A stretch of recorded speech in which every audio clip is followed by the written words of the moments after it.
Édition du journal sur la Moto TV. Mesdames et messieurs, voici le sommaire de votre journal. Derniers hommages au père Jules Nguru Siaengema, ce jeudi 20 mars 2024. Les cérémonies funéraires se sont déroulées à l'église paroissiale de Kitatumba avant son inhumation intervenue aux heures d'après-midi au cimetière des Augustins de l'Assomption à Mahamba, en ville de Butembo. Le mouvement citoyen de la ville de Butembo s'insurge contre le paiement de l'argent pour identification de véhicules en vitre teintée. Ils estiment que cette pratique vise à appauvrir la paisible population pour des intérêts égoïstes de certaines autorités provinciales. De ce fait, ils accordent 48 heures à l'autorité provinciale pour lever cette mesure. Tout pour le sommaire. Et voici donc l'intégralité de votre journal. Le père Jules Nguru Siaengema repose à jamais au cimetière des pères assomptionnistes de Mahamba depuis ce jeudi 20 mars 2024. Il a reçu les derniers hommages pendant la messe de funérailles dite à l'église paroissiale de Kitatumba par Monseigneur Sikuli Paluku Melkisedek, évêque du diocèse de Butembo Beni. Reportage Mirembe Chitawite.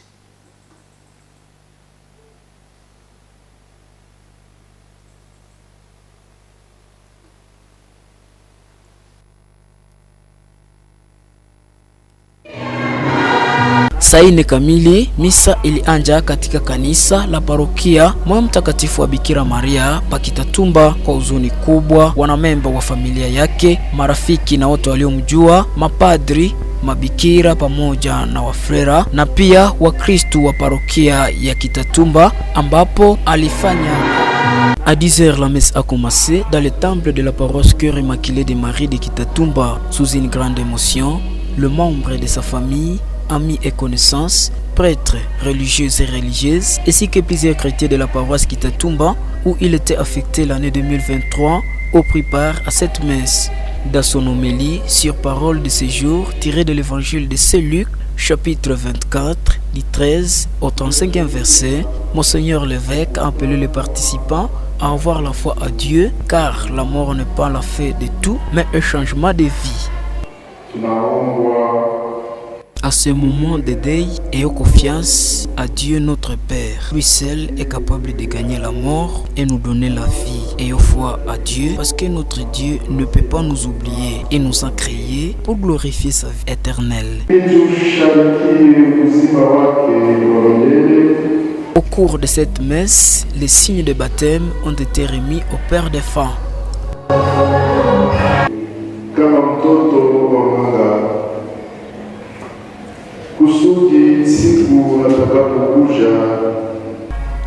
Feu Père Gilles a été conduit à sa dernière demeure au cimetière des Pères Assomptionnistes à Mahamba. Ici, le Père Yves Kaoma a présidé les dernières cérémonies avant que les corps soient mis à terre. L'illustre disparu est né le 17 février 1966. Il a fait sa mission pastorale dans différentes paroisses du diocèse de Butembo Beni en RDC et dans d'autres pays comme la Tanzanie, le Kenya et la Turquie. Il est mort alors qu'il était déjà affecté à la paroisse de Kasando dans le sud du territoire de Lubero.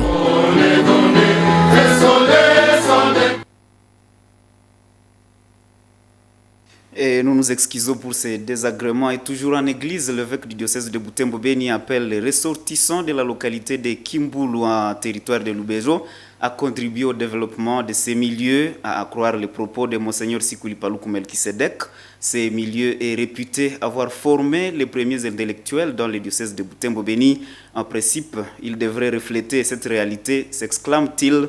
Il a dit à l'occasion du centenaire de la mission au sud du diocèse de Butembo Beni, dont les cérémonies ont été ouvertes mardi 19 mars à la paroisse Saint-Joseph de Kimbulu. Ces propos ont été recueillis par Delphin Weya et Sacré Kangeti.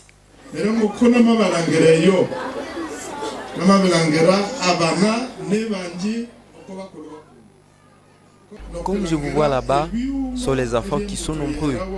Et ces enfants ont droit grandir et aider les pays à aller de l'avant.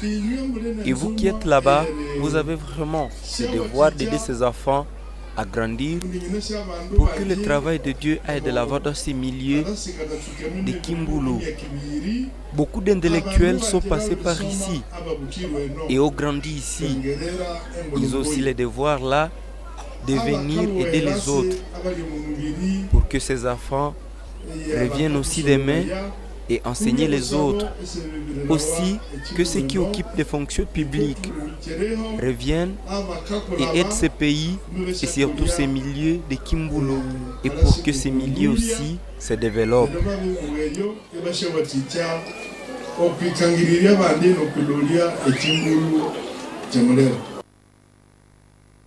Et dans un autre chapitre, le mouvement citoyen de la ville de Butembo, essentiellement des militants de la Lucha, Filimbi et de l'ITPG, se soulèvent contre le paiement de l'argent pour l'identification des véhicules en vitre teintée. Ils estiment que ce paiement vise à appauvrir la paisible population pour des intérêts égoïstes de certaines autorités provinciales. Dans un point de presse animé ce mercredi 20 mars à Butembo, ce mouvement citoyen indique que cette situation ne va pas aider la province à avoir la paix car les bandits peuvent aussi facilement profiter du paiement de $70 pour assurer leur libre circulation. C'est ainsi que ce mouvement citoyen accorde 48 heures à l'autorité provinciale pour lever cette mesure. Suivez-le dans cet extrait choisi pour vous par Mwanam Penzi Mansekel. Le gouvernement se décharge sur les populations dans les entités sous son contrôle. C'est de l'État et les décisions portant les édits visant à soutirer le peu de sous dont dispose le peuple.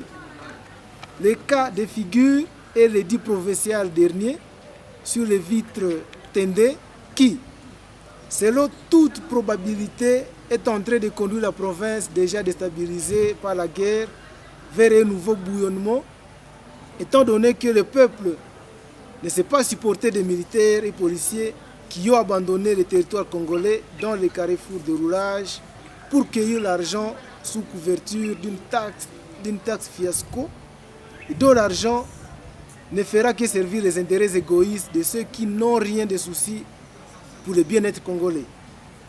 En voyant les M23 prendre toujours de l'espace, en voyant les ADF égorgés, parlant des autorisations qui sont en train d'accorder à certains après paiement, on ne sait pas voir. Gestion de la logique sécuritaire, qu'est-ce qui empêcherait les bandits de se procurer de la même taxe et d'opérer aisément cachés derrière leurs vitres teintées? Tout compte fait, avant que la réalité nous donne raison, c'était dit, s'il existe, et la taxe qui l'accompagne rentrerait dans le cadre de la boulimie financière qui caractérise et qui paraît unique motivation des autorités de l'état de siège. Eu égard à ce qui précède, les mouvements citoyens et groupes de pression de Butembo exigent au gouverneur de province la suspension de cette mesure unique qui vient comme enfoncer les clous dans une plaie déjà béante causée par la situation sécuritaire toujours très précaire sous la barbe impuissante de ces autorités congolaises. À ce sujet, nous exigeons des explications sur l'opportunité de la dite taxe ainsi que la destination des fonds déjà perçus. Et dans 48 heures à compter de ce jour, si ces explications ne sont pas fortes de ces droits constitutionnels, il va passer à des manifestations de grande envergure jusqu'à obtenir gain de cause. 20 mars 2016, 20 mars 2024, 8 ans depuis que le père Vincent Machozi fut assassiné à Witungwe, chef-lieu du groupement Bunyuka, chefferie de Bachou, sous son toit paternel. Pendant qu'il était en vie, le père Vincent Machozi a dirigé l'association culturelle Tchanda Ira comme président pendant plusieurs années. 8 ans après, l'association culturelle Tchanda Ira Asbel reconnaît de lui un héros et martyr de la résistance contre l'agression de la République démocratique du Congo. Dans quelques matins, une conférence parlant de sa vie et de sa vision aura lieu dans la ville de Butembo, selon l'ingénieur Muhamba Maxime, secrétaire général de Tchanda Ira Obuma Waira. Suivez-le. Bien, merci. En fait, 8 ans après, il faut dire que nous continuons, la communauté entière, Ira, continue à regretter la mort inopinée du fait père Versa Machozi, qui avait été abattu la nuit du 20 mars 2016. Et par cet assassinat, il faut dire que le père Versa Machozi est pour nous un modèle de la résistance contre l'agression de notre territoire. Il est notre modèle contre l'oppression IRA. Et donc voilà un peu les souvenirs que nous avons acquis du père Versa Machozi. Et donc aujourd'hui, nous avons à remercier, à féliciter toutes les personnes épris de paix et qui estiment valoriser ou encore commémorer cette journée du 20 mars, une journée du 20 mars qui devra interpeller toute la communauté IRA, mais aussi une journée qui devra interpeller tout Mouira partout où il se trouve. Et le réseau pour le droit de l'homme, REDO, rapporte que plusieurs cas de viol ont été enregistrés dans la région de Butembo, Beni et Lubero. Ces derniers temps, dans un rapport publié mardi 19 mars, le REDO indique que 186 cas ont été répertoriés au parquet militaire de Butembo et 209 autres cas à Beni. Parmi les auteurs de ces cas, le site entre autres des civils ainsi que des militaires. Le REDO demande l'intensification des séances de sensibilisation pendant ce mois de la femme pour lutter contre la multiplicité de cas de viol. Maître Wassivinga. Pour les cas de Butembo, tous les dossiers de viol qui ont été enrôlés pour l'année 2023, c'était au nombre de 186. Et de ces 186, 68 ont été jugés.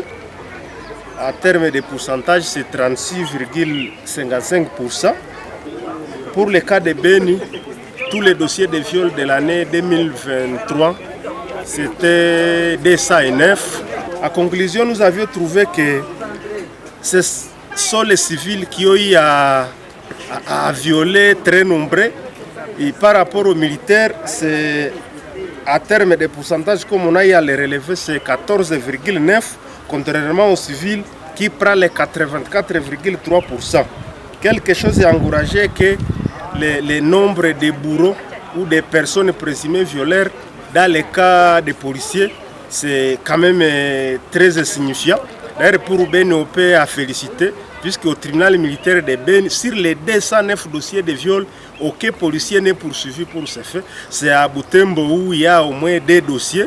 Bon, c'est aussi à minimiser, mais il y a encore quelque chose à faire. C'est à cela que nous demandons tous les acteurs qui interviennent dans la question de protection de multiplier les sensibilisations auprès des civils, mais aussi auprès des militaires FARDC, puisque le nombre de militaires qui sont poursuivis pour viol ou qui sont à la prison pour viol sont encore nombreux.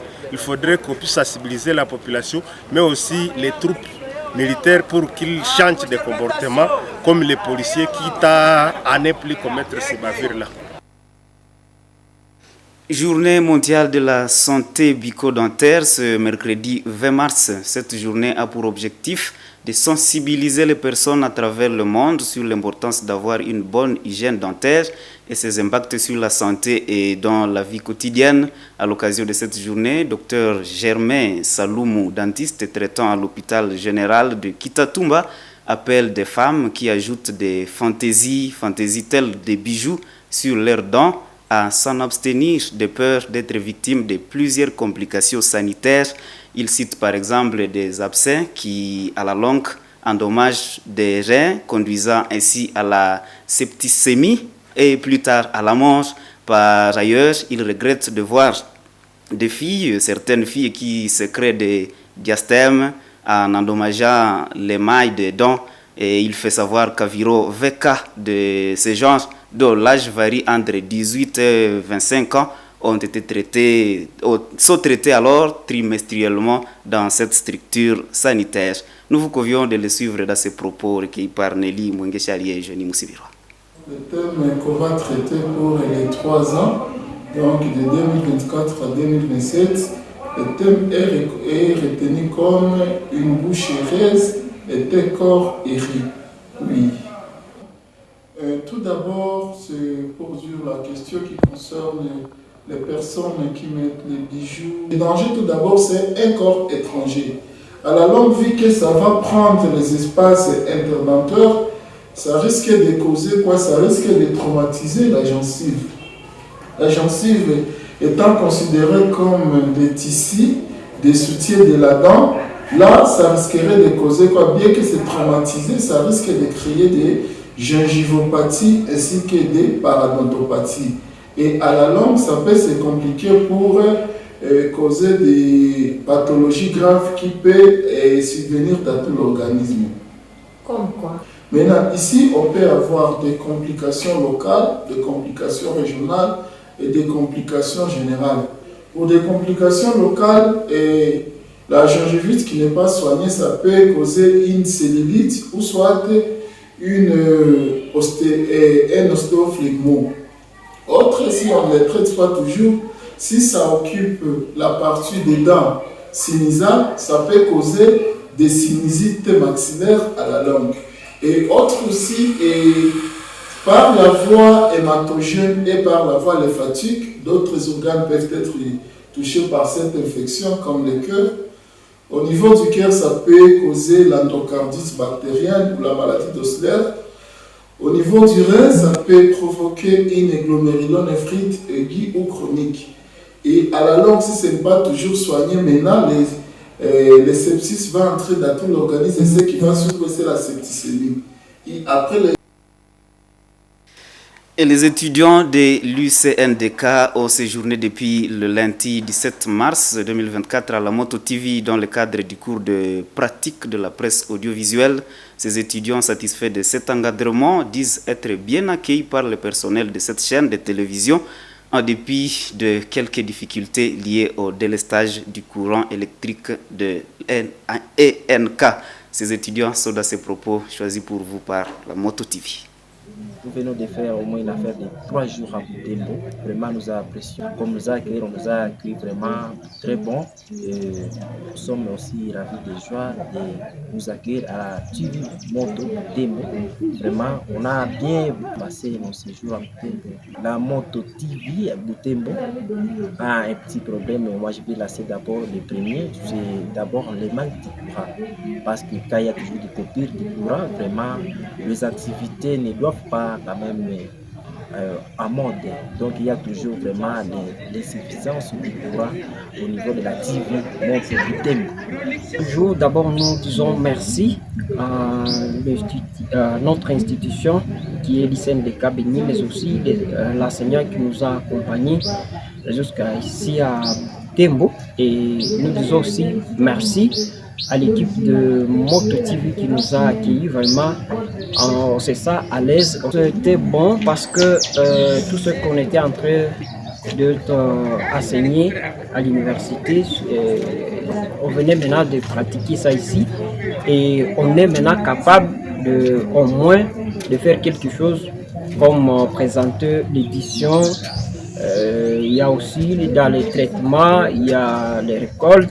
En tout cas, nous sentons que Radio Moto TV a vraiment les personnels qui sont capables et qui nous ont encadrés correctement. Et si on faisait une semaine, un mois, en tout cas, on ne doit pas manquer à être comme ceux qui sont aujourd'hui appelés professionnels du niveau international. En tout cas, vu ce que l'équipe nous a montré, on se sent fier de revenir encore ici pour continuer notre stage ici chez Moto TV. Et avant de clore cette édition du journal, mesdames et messieurs, sachez que les déplacés de guerre cantonnés au site Mabanga, Lac Vert, en ville de Goma, ont reçu ce mercredi 20 mars une assistance du gouvernement sous la conduite de Madame Eve Bazaïba, ministre d'État et de l'Environnement. Plus de 500 ménages ont bénéficié de ces dons. Reportage presse du gouvernorat. Des vivres et non-vivres constitués des haricots, du riz, des citernes, de bâches, des braseros, des pagnes, des habits, de bonbons, des biscuits et des médicaments. Voilà l'essentiel de l'aide humanitaire remise ce mercredi 20 mars 2024 aux déplacés du site Mabanga Stade au quartier Lac-Vert. Ce don est du groupe Prière pour la Nation El Elohim, venu de Kinshasa sous la conduite de la ministre d'État, ministre de l'Environnement, Madame Eve Bazaïba Massoudi. La guerre que connaît le Nord Kivu préoccupe chacun de Congolais. L'envahisseur rwandais n'est pas le bienvenu au Congo. On prie pour les FARDC afin de remporter la guerre avec l'appui des volontaires Wazalendo. Assurance faite par Eve Bazaïba. Nous sommes venus leur redonner des sourires de manière tout à fait ne fût-ce que sommaire. La situation est catastrophique. Catastrophique dans ce sens que on est en face d'une population civile démunie, surprise de ce qui leur est arrivé. Ils viennent de Chacha, ils sont venus ici en fuyant, courant pour la survie, sauver sa peau. Mais arrivés ici, ils ne savent à quel sein se vouer. Ils n'ont pas d'eau, ils n'ont pas d'abri, ils n'ont pas à manger et quoi mettre sous la dent. Il n'y a pas un centre de santé, il n'y a pas des urgences pour la santé, ils n'ont pas de latrines. Hein, c'est le minimum que l'être humain peut demander en dehors de tout. C'est le minimum, ils n'ont rien du tout. Le geste de cette mission humanitaire et de compassion est salué par les 500 ménages ciblés par cette aide. Madame Anaweza Divine, déplacée venue de Chacha, en parle. Na kwa kukulia hatuna na chakula hatuna, maana tunateseka sana. Ici est de signaler que ces mamans éprises de sens maternel sont allées visiter ce même mercredi l'orphelinat Amour. Mesdames et messieurs, téléspectateurs de Moto TV, c'est cette page qui boucle cette édition du journal. Merci de l'avoir suivi. Au revoir.